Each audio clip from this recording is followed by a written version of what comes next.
Welcome, friends and viewers, to our noble lineage on Supreme Master Television for part 1 of With God's Love, Christian Vegetarian Association. The message of loving stewardship and friendship towards animals as expounded in the Christian Bible has been carried out throughout the ages with animal-loving saints such as Saint Kevin of Ireland, Saint Seraphim of Sarov, and Saint Francis of Assisi. In modern times, we can find these loving values, principles, and actions in ever-growing numbers of people and organizations around the world. As the consciousness of the world elevates, lifestyles also change. People become more aware of the impact of their actions and choices, particularly on the precarious state of our planet. Recent years have witnessed more people turning to purer plant-based diets. As a result, vegetarian organizations are dotting the globe in rising numbers. One of such organizations is the Christian Vegetarian Association, or CVA. The Christian Vegetarian Association is an international, non-denominational ministry dedicated to respectfully promote healthy, Christ-centered and God-honoring lifestyles among Christians. The organization achieves this through websites, lectures, Bible study, discussion groups, and leaflet distribution. Following is a short video CVA has produced to address some of the sensitive topics regarding one's diet, well-being, and ethics. Have you ever thought about how our bodies are well suited to a plant-based diet?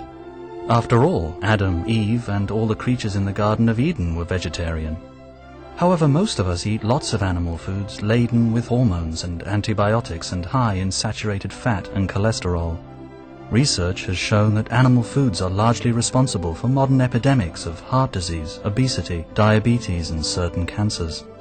Grains, beans, vegetables, nuts, and other plant foods help us live healthier and longer.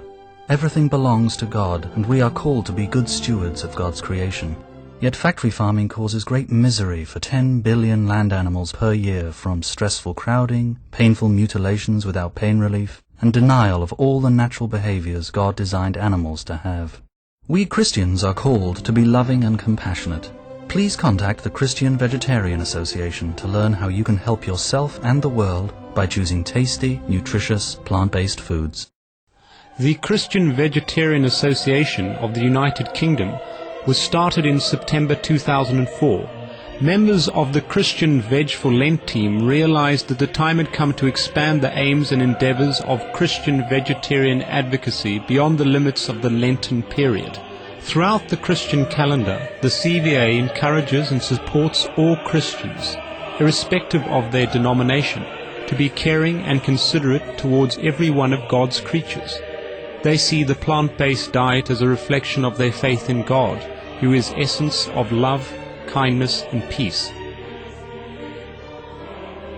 Supreme Master Television had the pleasure of travelling to the beautiful All Saints Church in God's Hill on England's Isle of Wight.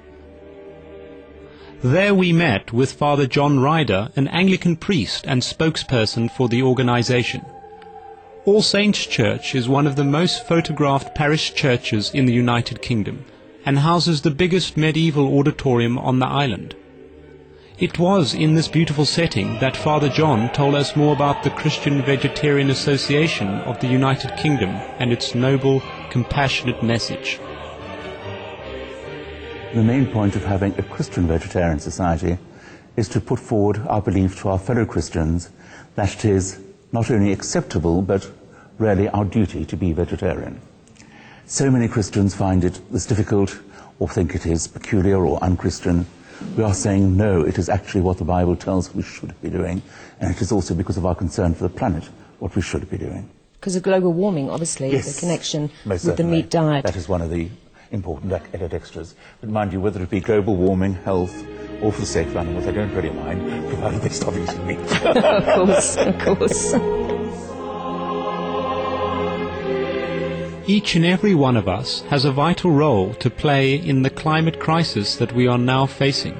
Father John, with his years of study on the Christian Bible, investigations and practical experience being a vegetarian, offered his opinion on what we all could be doing to save and protect God's majestic creations. If God made the world, he certainly knew what we should be doing, and if he told us we should not be eating meat, well, we shouldn't be. If you don't follow the manufacturer's instructions, things will go wrong. If you listen to what the United Nations is saying, that the greatest cause of global warming, far greater than all forms of transport, is the production of meat. The greatest thing any individual can do to stop global warming is to reduce and hopefully eventually eliminate their consumption of meat and dairy. But even if they cut down 1 day a week, it will have a significant positive effect, even to the extent, as I said in my sermon this Sunday, that stopping to eat meat 1 day a week, the poor will probably feel the effect in the third world almost immediately, and it gives one a far better chance that one's grandchildren will have a habitable planet in which to live. I was at a very, very interesting conference last year in London that was had representatives from all the different faiths in the United Kingdom, Jains, Hindus, Buddhists, but also spiritualists, Christians, Muslims, just about everything you could think of, really, all giving the same message that not only does God love all his creatures, not just the humans, but if global warming is in any sense to be stopped, we need to stop breeding animals for consumption. Yes. When we return from some quiet contemplation, we will continue our talk with Father John Ryder and find out what he thinks Master Jesus would say if he was here today.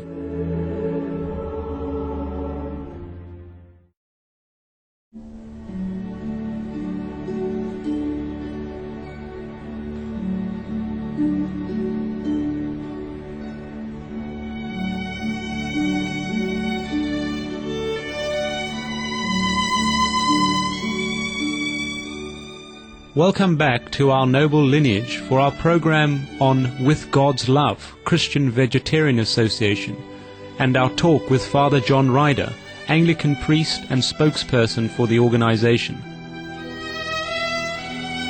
Father John, when did you actually become a vegetarian yourself?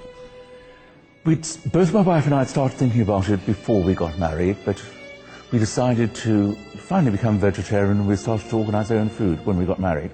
So that was about 30 years ago. Wow. Oh, well done. 30 years. Oh, okay. And people say, but don't you get very thin? Not in my case, no.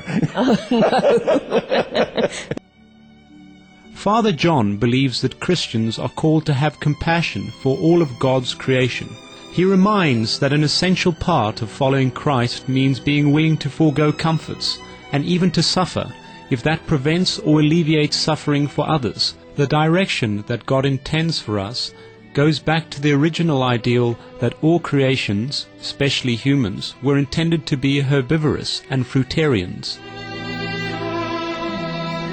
If Jesus was here today physically, what do you think he would be asking us to do? I think he'd be asking us to look at the effect that our overconsumption in the first world is having both on the planet and on the poor in the third world.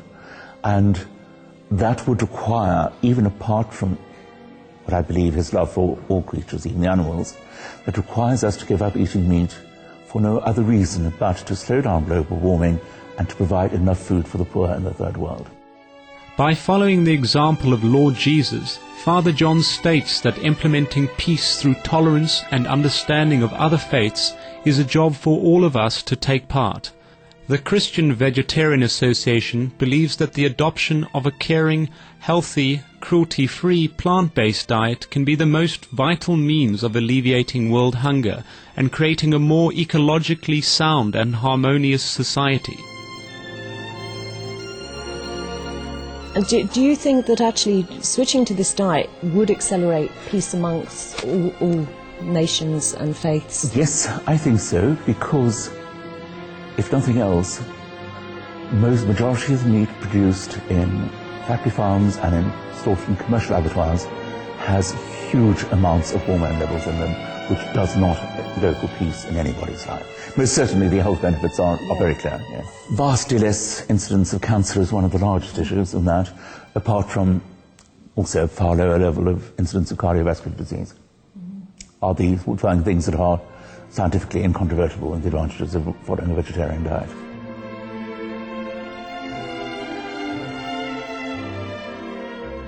Father John states that he has been influenced by such great vegetarians like Gandhi, but his real understanding of the suffering of animals comes from studying and knowing them personally.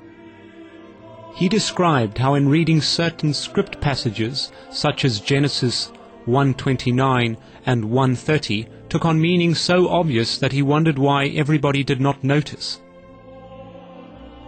King James Version, Genesis 1:29. And God said, Behold, I have given you every herb bearing seed, which is upon the face of all the earth, and every tree, in the which is the fruit of a tree yielding seed. To you it shall be for meat. Genesis 1:30. And to every beast of the earth, and to every fowl of the air, and to everything that creepeth upon the earth, wherein there is life, I have given every green herb for meat. And it was so. Okay, and your congregation here on the Isle of Wight, are you switching them to vegetarianism? Or? I hope I might have some slight influence on some, yes. I am very lucky to say that I do have quite a few who are. And I hope through my influence a few more who are thinking about it. With this, we also try to encourage going vegetarian at least for Lent. And if people can make that short-term commitment and find with an easy end in sight, and find that being vegetarian does not mean eating an undressed salad every day, they're more likely to actually consider a vegetarian diet in more circumstances. Okay. One of the families went over to a vegetarian diet purely because of what they saw on global warming. And we're quite amazed at how tasty the very easily available vegetarian foods are. What about Father John vegetarian cooking classes? I have produced a vegetarian cookbook which we have on sale, yes. Father John, in your opinion, why did our Creator create animals? I would say if you only had a world with plants and humans, it would be pretty boring. Yeah. Animals were created partly to show variety and glory, and to be our companions. There are areas where an animal can be a better friend to you than a human. It can be a companionship and a support and a sensitivity that an animal has towards you that we as humans have lost in our rushed lives.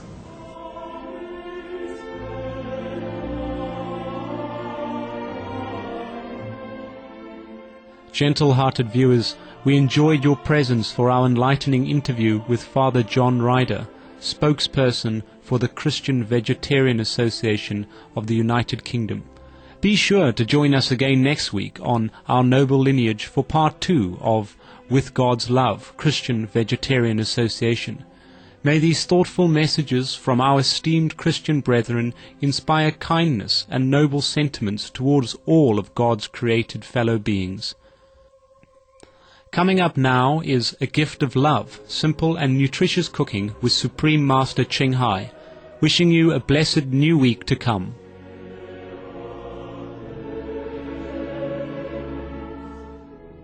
For more details, please visit www.suprememastertv.com/VEG